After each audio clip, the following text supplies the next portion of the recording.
gaskiya dai jama'a abin da yake na gaskiya akan sha'anin tsaro kala-kala ne.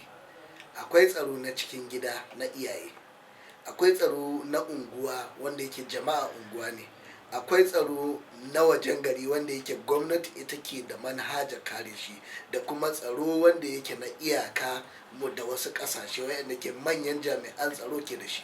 Kamar yadda na ɗan baku wannan a takaice shine a dokan Najeriya waɗanda suke da hakkin doka a kan sha'anin tsaro musamman na cikin gida su ne 'yan sanda. Idan abin ya yi nisa shine soja, da in an ce soja kala uku, akwai na ruwa, akwai na ƙasa, akwai na sama. Amma kuma dukkansu ba za su samu sa'ar kare abin da ake son su karewa ba tare da gudunmuwar al'ummar ƙasar ba. Al'ummar ƙasa ya fara daga gida, al'ummar ƙasa ya fara daga unguwa, al'ummar ƙasa ya fara daga mutanen gari. Duka idan ba a samu wannan sha'anin an ba da haɗin kai ba za a samu yadda ake so ba. Na biyu, babu yadda za a yi a yanzu yadda abin ya lalace ba lokaci ne da za mu duba mu dinga tunani akan cewa ina abin ya fito ba. A'a, abu ne wanda za mu duba mu ga ya dai faru, ya za a kai ƙarshen shi. To ƙarshen shi shine sai an dawo an tuntuɓi al'umma, an wayar ma mutane da al'umma kai, sun fito sun ba jami'an tsaron nan goyon baya ta ko'ina. Wannan haka yake. Akan dangantaka har yanzu da akan rashin tsaro, matasa suna ɗaya daga cikin ummuna ba'isin da muka samu ta wajen harkar rashin zaman lafiya da tarbiyya.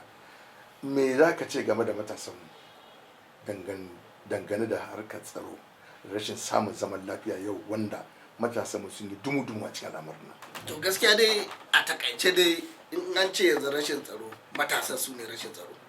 Dan in kashi 70 cikin 100 idan ka ga an aikata laifi za a ga ɗan shekara 40 da ƙasa ne zuwa ƙasa. To yanzu hanya mafi sauƙi shine a gaskiya yanzu akwai jahilci. Jahilcin shine har gobe al'ummarmu musamman ta arewa suna ganin ma ka baya jami'an tsaro labarin laifi, su a wajen su laifi ne. Akwai tsoro, akwai wannan. So yanzu babu hanyar da za a yi a samu wannan nasara shine ta faɗakarwa daga cikin gidajenmu, unguwanninmu, garinmu da jihar. In aka yi haka za a samu sauƙin wannan abu. To a kullum dai idan harka ta tashi ta harkar tsaro kullum muna duba ga jami'an tsaronmu, wai shin muna ma da isassun jami'an tsaro ba a Abdullahi? To wato ƙasa da akwai tsoron Allah da yawa, akwai tarbiyya da yawa, ba ma a buƙatar jami'an tsaron. Amma saboda jahilci yasa abubuwa suna ta faruwa waɗanda za a ga kamar ba karatu, kamar babu. Jami'an tsaron da muke da su yanzu misali 'yan sanda, muna da kusan 370 da wani abu.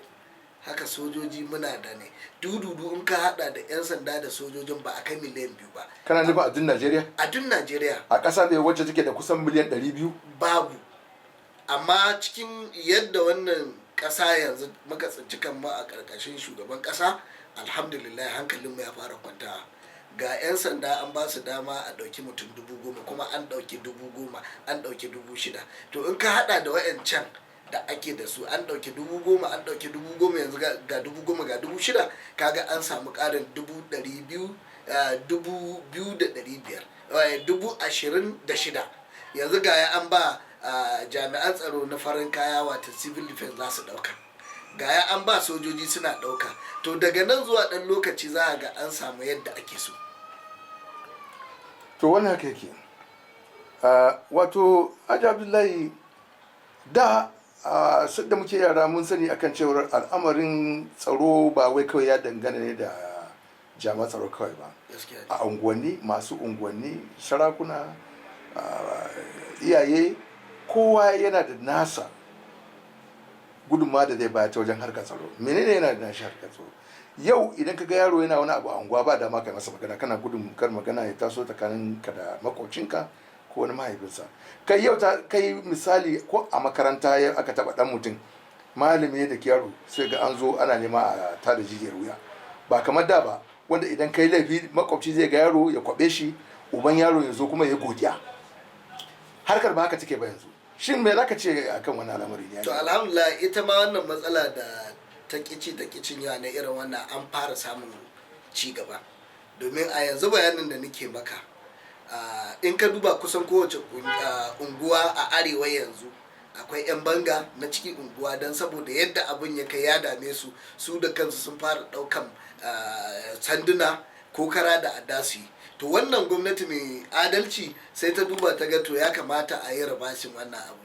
In ka duba yanzu akwai program kala biyu da za su zo ko an fara yi a yanzu bayanin da nake maka. Akwai community policing, 'yan sanda ne na cikin unguwanni da aka ba shugaban kasa ya saka kwamiti, wato masu aikin sa kai, masu aikin sa kai, kuma za su sa kayan 'yan sanda ne, amma iyakarsu nan cikin unguwa, sannan ba za su ɗauki bindiga ba, za dai su ɗauki sanda kamar yadda aka san community policing ana yi. A yanzu haka ana kan hanyar da za a ɗauki mutum 40,000. So kaga an samu ci gaba. Da in za a ɗauki 'yan sanda na gaba ɗaya 10,000, 10,000 to yanzu ana nan a kan shirin za a ɗauki 40,000. An ma gama shirin, in an gama wannan nan da ɗan lokaci kaɗan za a ga an fara. Idan ka dawo wanda ta gefen 'yan sanda kenan, shi kuma ta gefen jami'an tsaronmu na soja da sojoji na ƙasa da na ruwa da na sama, a kan adalci da aka samu a kan shiri wanda yake yanzu yaya za a taimaki jama'a. An samu wannan sabon ministan tsaro, abin ya dame shi a matsayin shi na tsohon hafsa, tsohon shugaban NDA, tsohon gwamna, tsohon kwamanda, wanda yake ya taɓa ya jagoranci yaƙi a Liberia. To ya dawo da wani shiri na cewa dole ne a samu tuntuɓa tsakanin soja da al'ummar gari.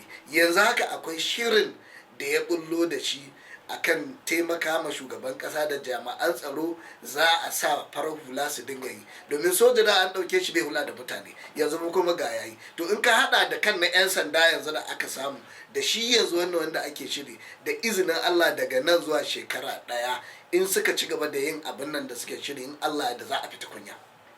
To comrade, wannan dole ne duk al'ummar mu ji daɗin wannan bayani da kai mana na samun sabon jami'i wanda zai dauki aka launa al'amari. Wannan waye ne matsayinsa shi? Kamar daga wayannan jami'an tsaro kusan mutum 2.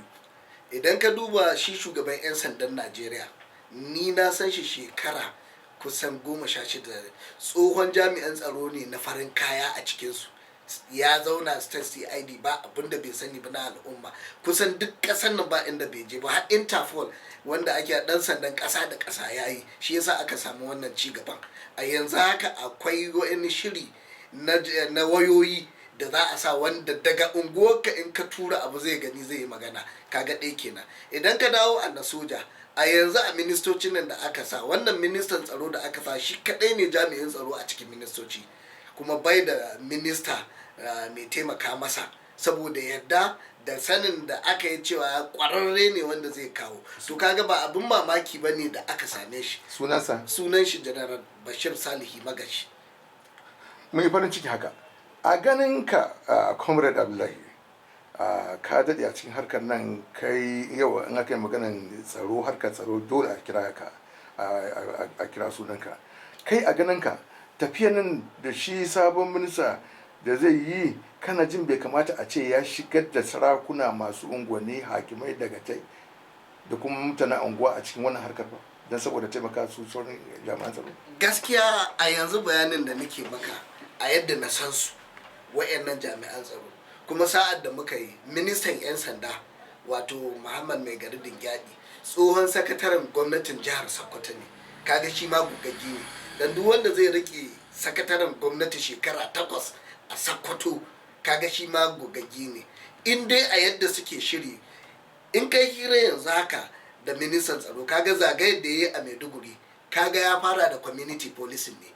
Bai je ya ga sojoji ba, sai da ya je ga manyan gari da matasa da malamai, ya gaya musu yana neman haɗin kansu, kafin ya sa kayan da ya daɗe bai sa ba, kayan yaƙi, ya tafi fagen fama, ya ga sojoji, ya gaya musu zai kula da welfare ɗinsu, zai kare musu haƙƙi, kuma ya zo da sako ne daga shugaban ƙasa cewa duk abin da ake nema a ga ƙarshen wannan abin zai yi.